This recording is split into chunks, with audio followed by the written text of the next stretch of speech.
Hello and welcome to the review of RimWorld, a colony simulator by Tyne and Sylvester, as it says in the title there. So RimWorld is the only game I've actually kickstarted myself personally, because I believed into it, as it had a really nice demo version already playable at the Kickstarter, and I really like the design and the idea and the look of the game, and it's kind of like a Dwarf Fortress, Nemoria, and all these colony simulators, and a very good one at that. I personally have said and still say that this is the best one out there due to the approachable UI and really good combat system and everything. It just all clicks together very nicely. Like unlike in Nemoria, where I don't like the combat system at all, because it's just prepare beforehand and then hope things go well. You have no actual good control on that. It's very safe in the Dwarf Fortress, plus the Dwarf Fortress graphics, UI and everything is just very difficult to approach. And well, it's not that difficult, but it's annoying when you have a better option here. Let's get into the RimWorld and I'll show you how the game plays out a bit and explain things. Also, a very good point to see here is that this game does support mods, and there is some really good mods and really active and awesome modding community around the game already. And now with the Steam release, the Steam Workshop support will just heighten those mods into a totally new level of easiness and accessibility, which is going to be great. Also, point to note is that I'm recording this on the Alpha 13 update, as you can see from the corner there. And Alpha 13 is the version just before the Steam release. So this is not the Steam release version, which will have some more features than this one. And the game is released as early access, so it's gonna keep progressing, even though it's still already much better polished and finished game than most early access games are or will ever be. I would say RimWorld is already ready to go and be a full release, and everything else we get is just a bonus gravy on top of this. But anyways, let's create a world and see how the game is. So we'll call this seed for the world the review seed, and we'll generate the world.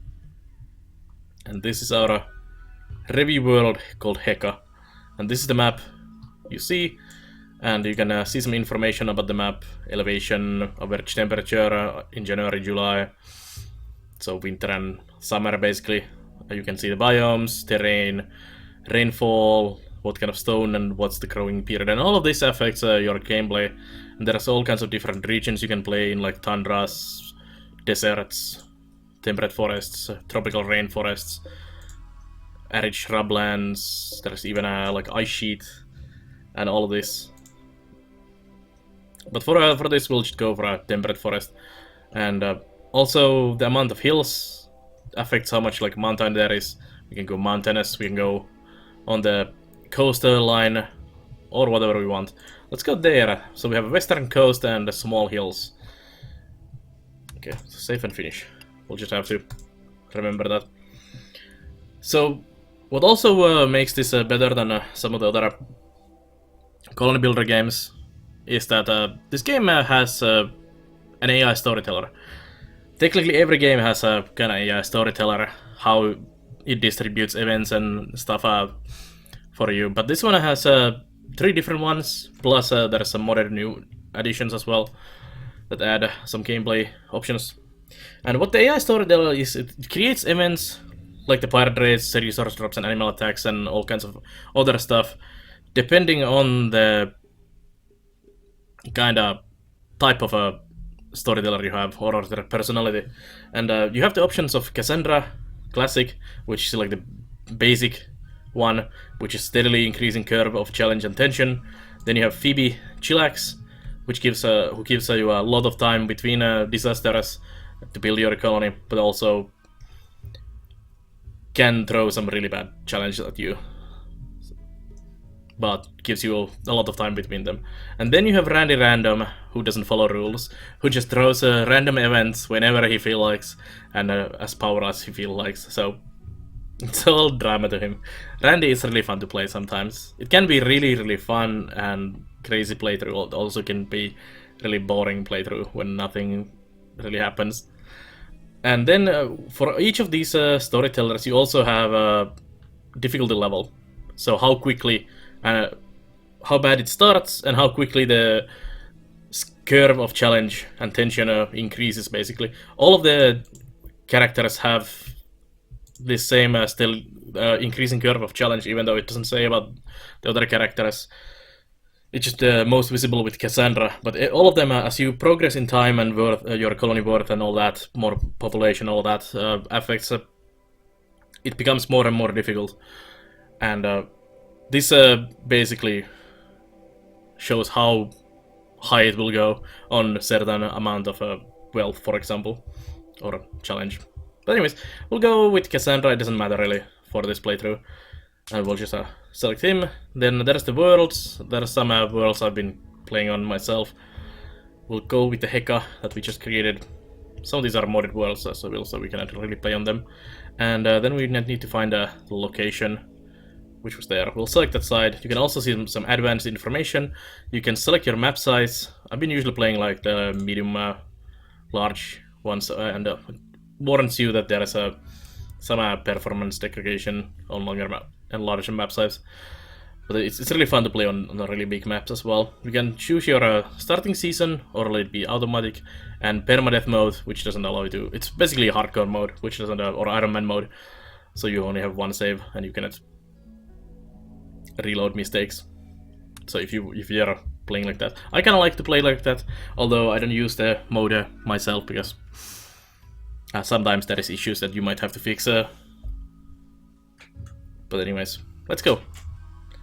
And first thing that comes for you after selecting the location and the world is creating your characters. And you can just randomize them if you feel like. You start with 3 guys who are survivors for us.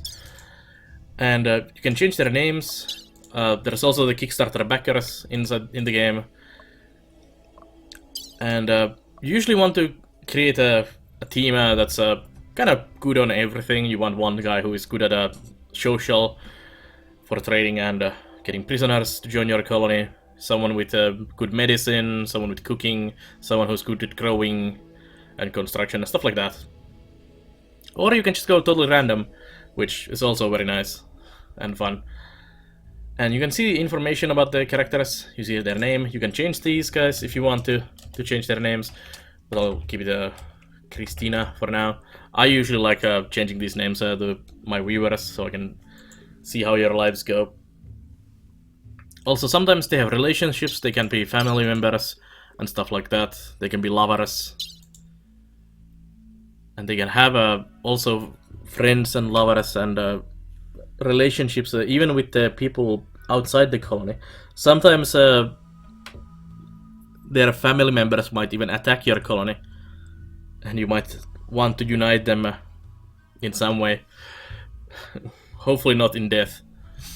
Also, each of these options have childhood and adulthood backstories, which kind of give the backstory for the characters and feel how they are.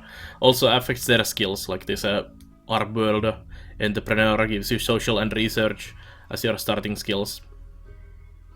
They also have incapable of, which comes from the backstories. For example, Haley here is incapable of intellectual, artistic, and cooking skills, so these are not possible for her.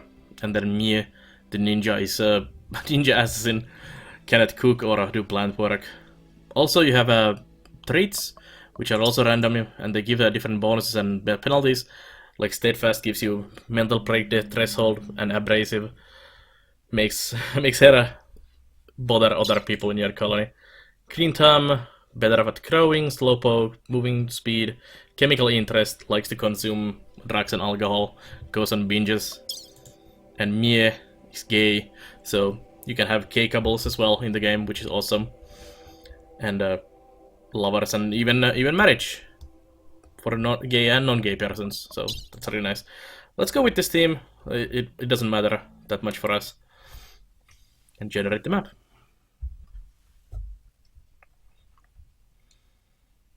And it takes a moment for the game to generate the map and load it. And unlike Demoria and like Dwarf Fortress that I've been using as examples, this game does not have a 3D map. It's on one plane, so it's 2D, which I do prefer. I think Dwarf Fortress lost some of its charm and uniqueness when they went to the 3D terrain, although the 3D terrain also has some definitely bonuses. But here's how the game starts. So the three of you awake in your crypto-sleep sarcophagi to the sound of sirens and ripping metal. You barely get to the escape pods before the ship is torn apart. Sometime later you land on this unknown RimWorld. As pieces of the shredded starship fall around you, you start making plans to survive. So you are the three only survivors from a spaceship crash, and you just drop to the planet in your escape pods with a couple things, like a couple guns. We have survival rifles here, some medicine and food, package survival meals, and you also start with a random animal. Also, always around your starting location there's stuff like steel and some more survival meals. I'll just unforbid all of these. As you can see, there's this red X, which means they are forbidden. And you also have some silver. Silver is the currency of the game, although all trading in the game is basically bartering. So you can just trade items to another items instead of just getting silver. But silver is basically the currency. That's it's valued in. So here's the map we have, the medium map of ours, which is fairly large, and there's all kinds of stuff on the map. As you can see, these are animals called muffalos wandering here, which you can hunt, you can tame them, they produce milk and wool.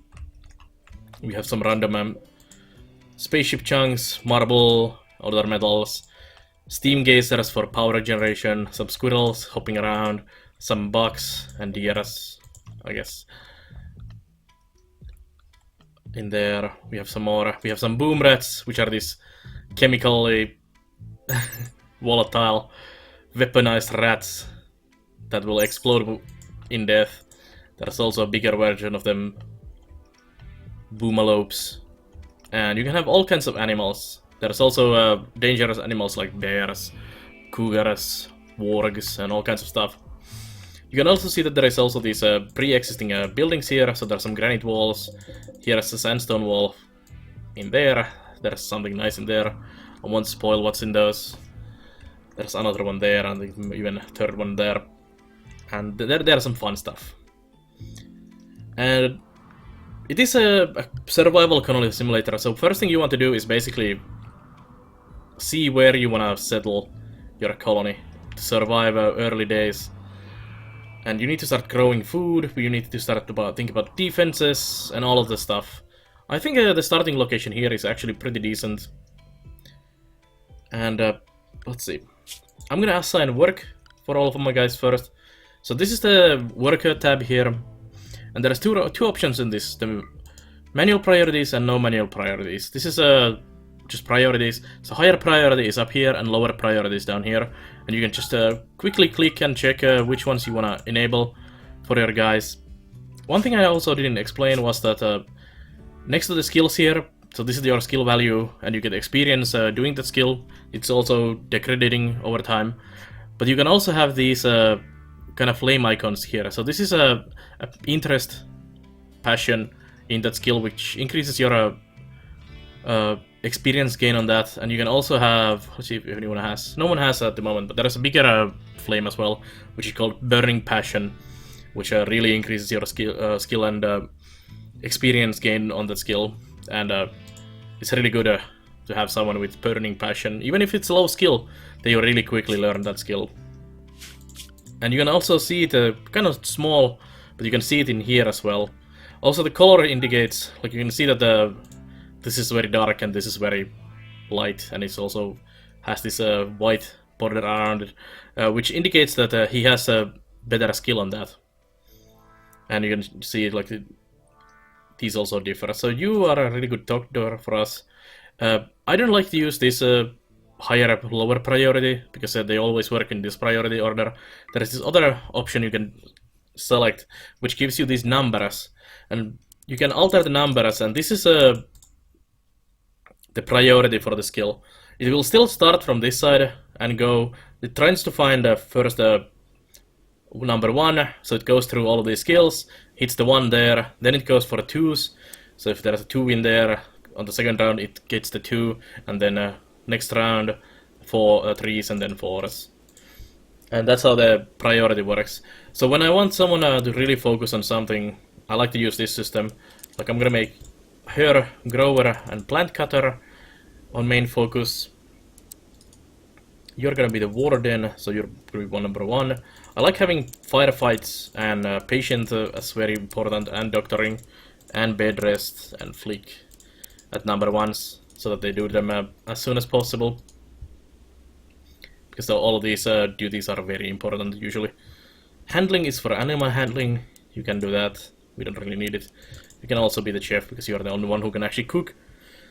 And you'll also be the researcher for now. And I guess you're gonna be our constructor repair guy if you grow. I'm also gonna put 4s in there for everyone, so when they don't have anything else to do, they'll start doing the 4s in the order that are there. Also tailoring and smithing and art and craft, we don't need any of that yet. Okay, so that's the work tab. You also have a restrict tab here, which allows you to dedicate time for each character, what they do during the day. So sleep hours, anything hours, and joy hours. Let's give them 2 hours of joy in the morning that they can do, and everything else is just work or sleep or whatever. And you can also create areas, so home area, area 1, unrestricted, where you can prevent and allow them moving only in that single area, which is awesome. Then you can assign clothing for them. So there's anything worker, nudist, soldier outfits. You can also create some new outfits if you want yourself. Like I usually have something like Colonist in here. And you can also make them not wear like garbage gear and only a certain percentage of HP left and all that quality. That's really nice. Then we have animal tab, which are basically the same as the restrict tab, but for animals. Shows you the allowed areas, shows the animal name and their master, and you can manage where they can go. Then we have factions. So these are other people living on the planet that are outside of your map, and we have some hostile tribals, some pirates and more pirates, and 2 outlander towns who are kind of on the bad side of us, but not hostile, so we can do some trade and everything. And you can affect this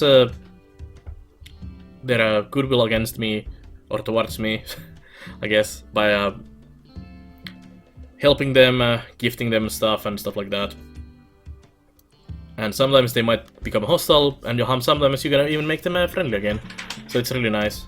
And they also have enemies of each other, so if they happen to be on your maps at the same time, they will fight each other. Also, if you have a lot of goodwill and one of their enemies attacking you, they sometimes will send help to you, and you can also call for help when you have facilities for that. Then we have the world map here, which just shows you the world map. Then you have history of your colony, so all the happenings will be up here, so you can see what happened in certain days, and also the wealth that affects the difficulty as you go. Some statistics, your playtime, and all of this information. And then we have the architect, which where you construct everything. I'll show you that in a second. And then we have the research here.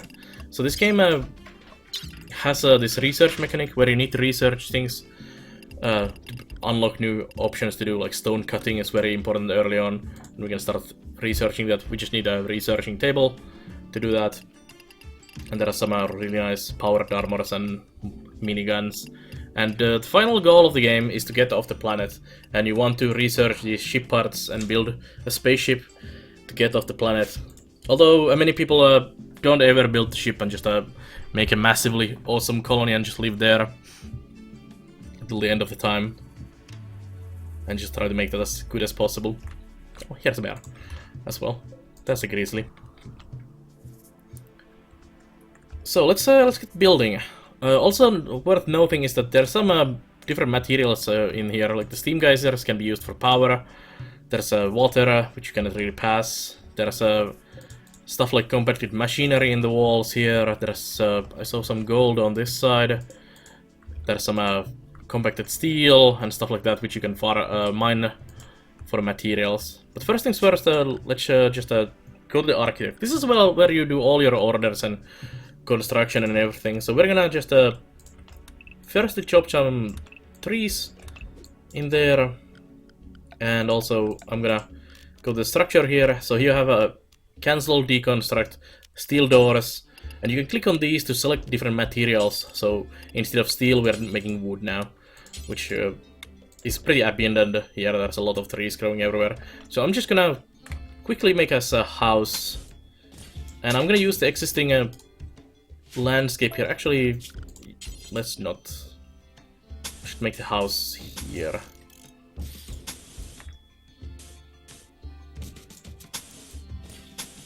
We'll use the walls here kind of as a defensive help, and then we'll do a door.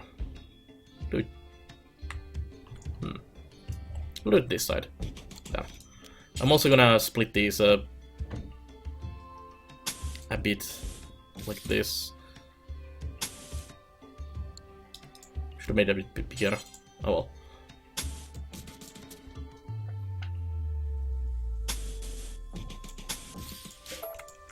Let's actually make it a bit smaller. There. So everyone gets their own room. Not equal size, but that's fine.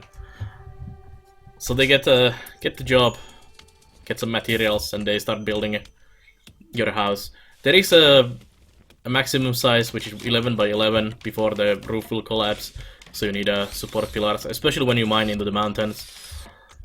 You may want to have some support pillars there, but this should be fine. And there they go, constructing the house.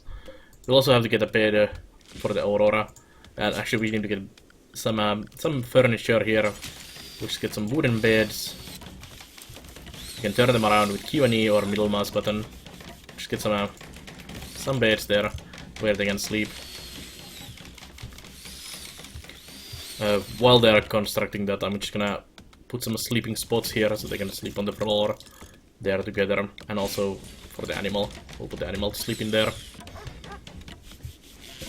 These are the stone chunks which you can use with stone cutting to get some stone pieces, and it's usually advisable to use stone as much as possible for constructing your houses and everything. Also, we should get the stuff here inside. Also, everyone should get their guns, because they do degrade outside, especially in the rain. So we have the knife, pistol, and the rifle. Everyone gets those. So this is what I like about this game. As you saw there, I paused the game, and I took the guy, and I right-clicked on the item, and tell them to do different things like haul items or whatever. You can directly give them control and orders, which doesn't work in like Nemoria and War Fortress, where they just go kind of on their own way, and you just have to hope that one day one of them finishes the order that you gave them.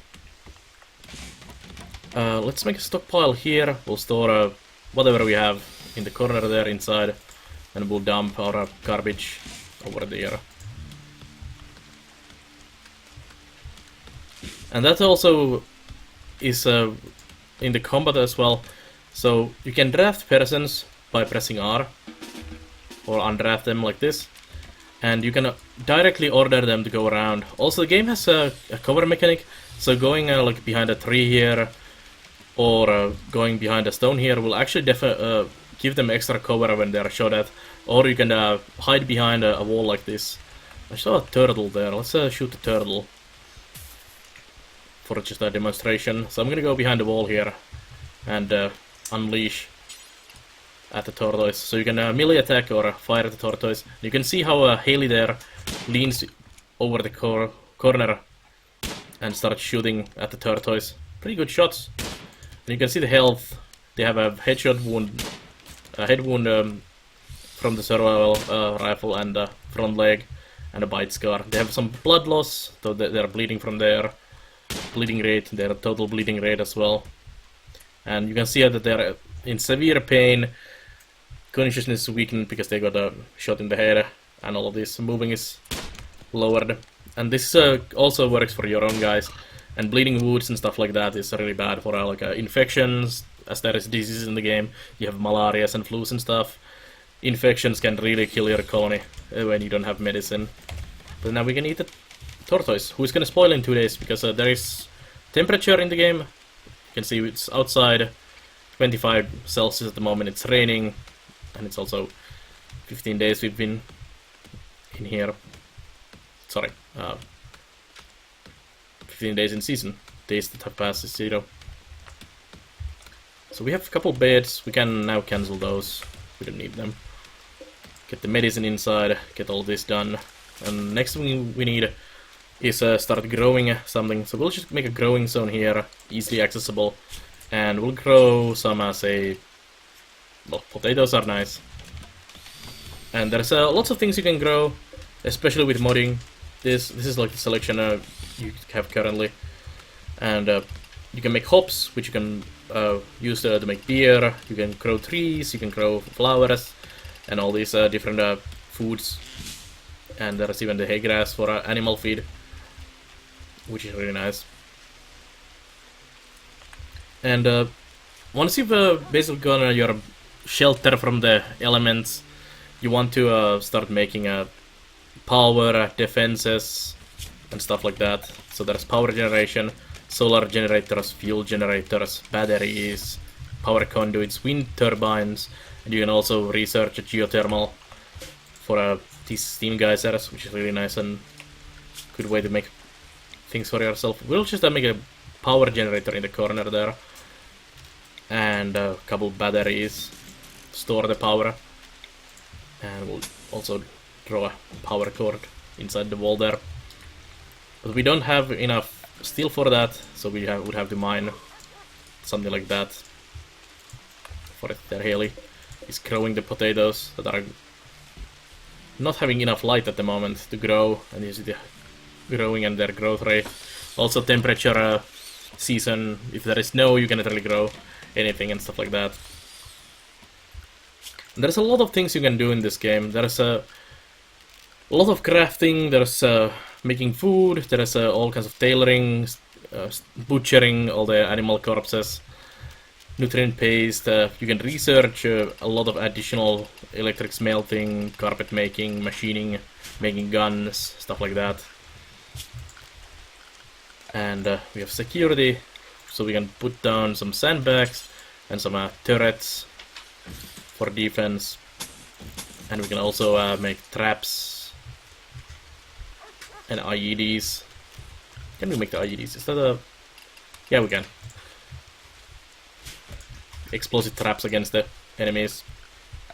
You can also build all kinds of floors. So what we would want to do is build like a wooden floor in our house once it's done. So there, queued up a nice wooden floor for the house.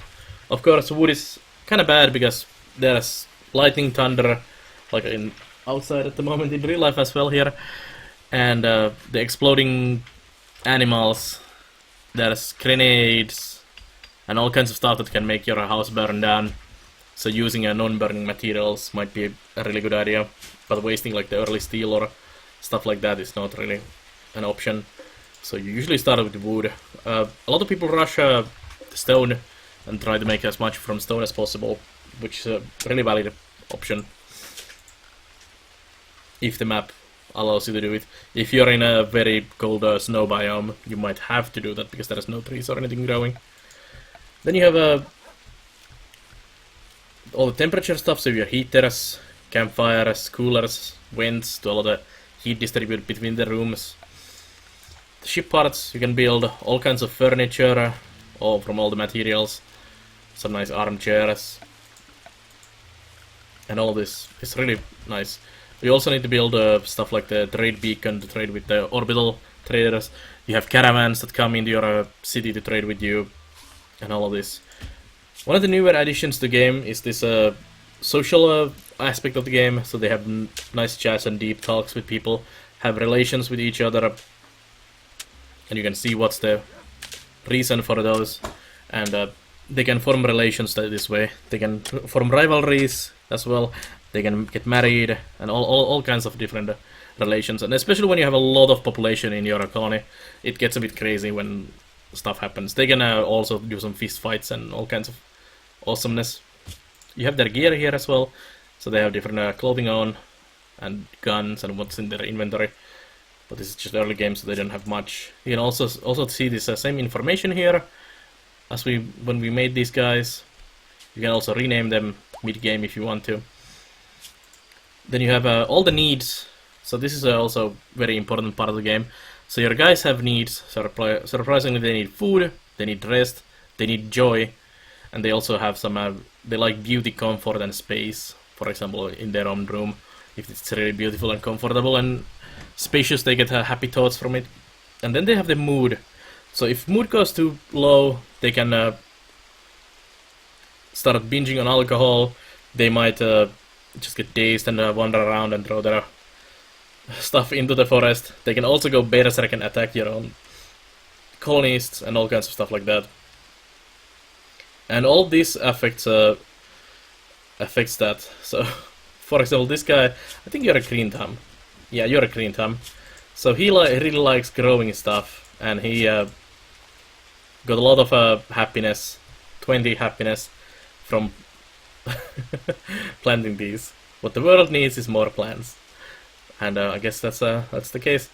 And you can also see when it starts expiring and finally expires out. And then they have low expectation, new colony optimism. He's hungry now, which lowers his happiness. There's very hungry, starvation, and stuff like that, which goes really deep. If one of his friends dies, he gets a massive death penalty. There are psychic things that can affect your guys' events. And all kinds of being a lover, doing some loving is a really good way to get your happiness up. Also doing lots of joy activity, eating some chocolate, drinking some beer, brings your happiness up. And managing this is one of the key parts of the game. Also having a nice houses and having nice dining rooms and joy rooms and all of that is very important. And you can make stuff like quick horseshoe pin, so they'll just throw some horseshoes at a pin there. Easy early game joy option. You have chess tables, billiard tables. You can buy and craft TVs and all kinds of stuff. They also have a health option here, which I kind of showed you already with the turtle. But they have all of this information about talking, eating. For example, if you get into a fight and you lose your jaw, you cannot talk or eat. And you pretty much will die, unless you can get a prosthetic part. Prosthetic legs, prosthetic arms and stuff like that will become, peg legs will become a very familiar thing to you when you play this game. And you can do operations, so here is, for example, install peg legs, harvest hearts and kidneys and lungs, euthanize. So you can do all kinds of very messed up things in this game, like give your prisoners peg legs and sell their legs and organs and stuff like that. You can even butcher the corpse and sell human leather and make human meat and make human leather couches and all kinds of messed up stuff, which is just a part of the charm of the game. But anyways, that's my quick review of the RimWorld and most of its mechanics, which all just get improved by the modding, which I already said earlier, that there is a really awesome and amazing modding community for the game, and they are making all kinds of really great additions. But also Tynan Sylvester, who is the main developer of the game, and his team are bringing out some really amazing updates, have been bringing out about every month or two during the Kickstarter, after the Kickstarter, before the game has been released on Steam. And every update has always brought some really nice new addition to the game, like the social aspect, the heat, the temperature and heat, and having to worry about that. Like you need to have a freezer for your food so they don't spoil and all of that. And I foresee that the game is gonna get some really awesome love in the future as well from both the developers and are you eating my tortoise there, sir? And from the modding community. So I highly recommend this game. This is one of my favorite games of all time, I would say. I'm a big fan of Colony Builders games. I'm a huge fan of Dwarf Fortress and the like. And this game just hits all of those things in a right way. So I highly recommend checking this game out as soon as possible. But anyways, thank you for watching this review of the RimWorld, and check out the other reviews, let's plays, and other content on the YouTube channel. And I also do live stream on Nair.tv, which is twitch.tv/Belnar, but it's just an easier address to use. And I play a lot of games like this, other builder management and strategy games, and every now and then some other stuff as well. So check out that as well, and I'll see you guys next time.